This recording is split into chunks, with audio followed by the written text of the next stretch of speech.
One of the first decisions a player has to make when deciding to make a new character is just what race is this new character going to be. And while this may seem a very easy decision at a glance, this is going to have a huge impact on the character's overall story in the campaign and should not be taken lightly. A human fighter is going to have an extremely different experience than a drow fighter. And this includes not only things such as builds in terms of attributes and the sheer numbers that go into making a character, but also the overall roleplay and interactivity of this character with the world.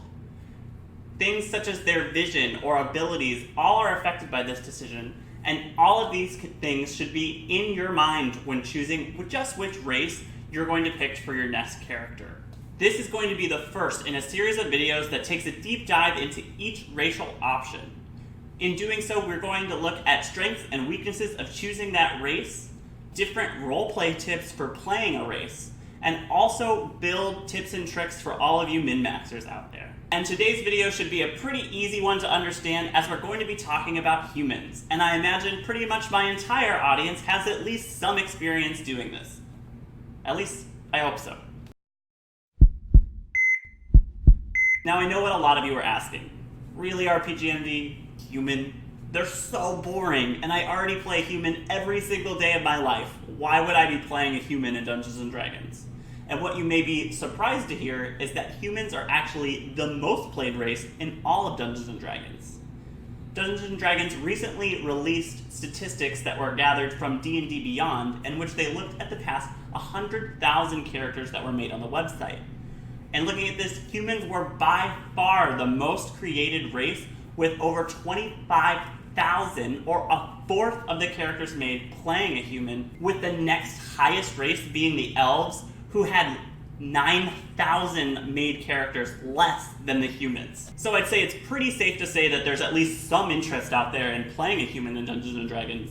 But why is this? Are people that scared of role-playing something that's not familiar to them? Or is there some other reasons that people are so drawn to continuing to play a human in Dungeons & Dragons? Stick around and find out. As a general overview, humans in the Dungeons & Dragons multiverse are seen as a young, short-lived race that is extremely driven and ambitious. This is a very similar trope that you see in many fantasy settings, in that the humans' drive and sheer population is what gives them their power. Although this will obviously vary setting to setting and is not something that you will see in every single campaign. They are described to appear pretty much as we would expect and see in our modern day, in that there are a variety of different skin tones, heights, weights, etc. In fact, there's actually even more variety often in these Dungeons & Dragons multiverses, in that the humans have mixed their bloodlines with different things like elves giving them pointy ears, or even orcs giving them different type noses, etc. And as such, human appearances are known to be much more variable than those of the other races. As a short-lived race, human cultures tend to be focused around organizations, traditions, or societies that allow their respective ideas to live on beyond themselves, as humans are not on this earth for very long. This will trump things such as personal duty or accomplishments, but that is not to say that every human believes in this or follows these ideals. The overall state of humankind will obviously vary in campaign setting to campaign setting, but these descriptions pretty much describe all of the major campaign settings that are played officially in Dungeons & Dragons 5th edition. Specific naming conventions and cultural traditions will obviously vary even within campaign settings and should be up to you and your Dungeon Master to hash out before the game. Like I said before, the emphasis on human culture tends to be more on society as a whole, but that does not mean you cannot make a self-centered, arrogant asshole of a character as well. Mortality should be a topic that your character thinks about, more so than other races with longer lifespans, but perhaps your character is flippant and doesn't care about this either. In terms of race relations, humans are typically known for getting along with other races and tend to be more tolerant of them, finding many different races within their cities than one might expect that of other races. Again, something that can be campaign dependent, but is the stereotypical human response. In terms of role-playing as a human, hopefully you shouldn't have too many problems, as you should have some experience in doing this, but the big advantage of role-playing a human is that the door is pretty much open. Humans are a blank slate in terms of how races are perceived to players, and you don't run into the trap of racial stereotypes that you might get with other Dungeons & Dragons races. No one expects any one thing from a human, and this is your advantage in terms of going wild with character development. Some things at least to think about when making a human is how important are your ancestors or culture from which you come from. Does your mortality affect how you view the world, or is it something that doesn't matter to you at all? How do you get along with other races, or do you have any experiences in speaking with people who aren't human before this? Your character's race could be the main motivator behind their story in the entire campaign, or your race could simply be a choice that you made based off of statistics and attribute points, which we'll dive into right now. Humans are unique in that they get two different options in terms of a typical human and a human variant in terms of attributes and things gained based off of playing a human. Run the human variant by your Dungeon Master before choosing it, as it is technically an optional rule, and you should get your Dungeon Master's approval before showing up with this at your table. As a baseline, all humans, both typical and variant humans, have some similar characteristics in that they have no particular alignment that they must be. They are considered medium-sized creatures, and they all get 30 movement speed at a baseline. In addition to this, all humans speak Common plus one other language, which is a lot better than most humans that I know. The difference between both variant humans and typical humans comes down once we get down to the attribute scores, as typical humans get +1 to every single score that is listed on the sheet, while variant humans will only get +1 to 2 of these attribute choice, which can be any of your choosing, but can only be +1 to 2 different ones rather than +2 to one single attribute score.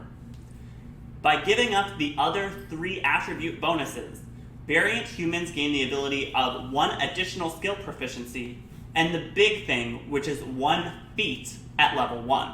Thus, variant humans are an extremely popular choice among player characters who rely on builds that heavily focus on feats, especially in the early games, as they don't have to give up their primary attribute points in order to gain this, nor do they need to wait to level 4 to gain the first feat in their character. It should be said that by playing human, you are giving up a lot of features that you're finding in the other races. 6 out of 9 of the races found within the player's handbook come with dark vision, and human is not one of them. Thus, you will have a distinct disadvantage when fighting at night or underground or really anywhere that's dark. In addition to this, there are no movement benefits such as flying that other races may get or extended water breathing, and 30 is a pretty standard movement speed, but by no means is exceptional. In addition to this, many other races will come with special abilities like the Dark Elves' Fairy Fire, but humans come with no such thing.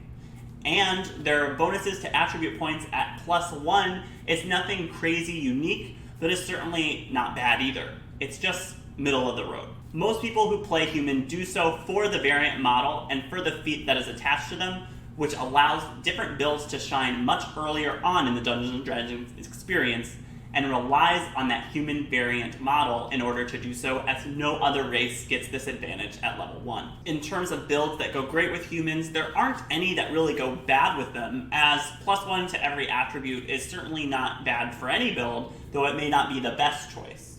The builds that really shine with humans rely on the human variant's extra feat, and let's break a couple of those down right now. Builds that would really benefit from this include an elemental spellcaster that focuses on one type of damage, as they can take the elemental adept feat.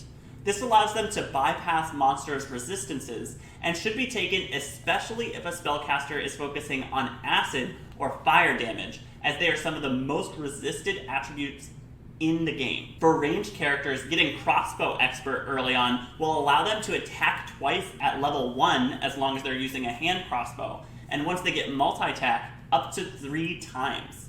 Throw on sharpshooter with this as well once you hit level 4, and we're talking about massive range damage, especially for very early levels. For melee characters, taking something like Polearm Master or Great Weapon Fighter will allow you to do a lot more attacks starting as soon as level 1, and if you're looking to play that much more tanky defensive line, a feat like Sentinel makes you an extremely effective tank very early on in the game. There are plenty of other feats that pretty much any character could benefit from, such as Alert or the Lucky feat, which allows you to re-roll any roll that you like or make others re-roll their rolls.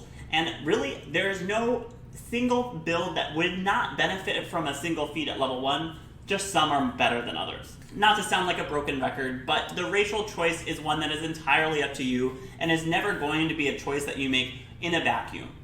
Some people are going to make this decision based off of sheer attribute points, as their main thing is to get as high as damage as possible. Some people are going to do it based off of builds that they've made and someone else is making these decisions for them. And another character Airtable is going to make these decisions based off of the story and the overall concept of the character that they have in their head, and could care less what it means mathematically for their character. Specifically, humans with their added feat get a lot more build opportunities in the early game than any other race, and it is probably one of the main reasons that humans remain the most played race in Dungeons & Dragons. So the next time you're sitting down at your table and see that everyone else is playing a human as well, perhaps you have a little more insight into that. That being said, tune in next week when we cover another race if humans just aren't doing it for you even after watching this video.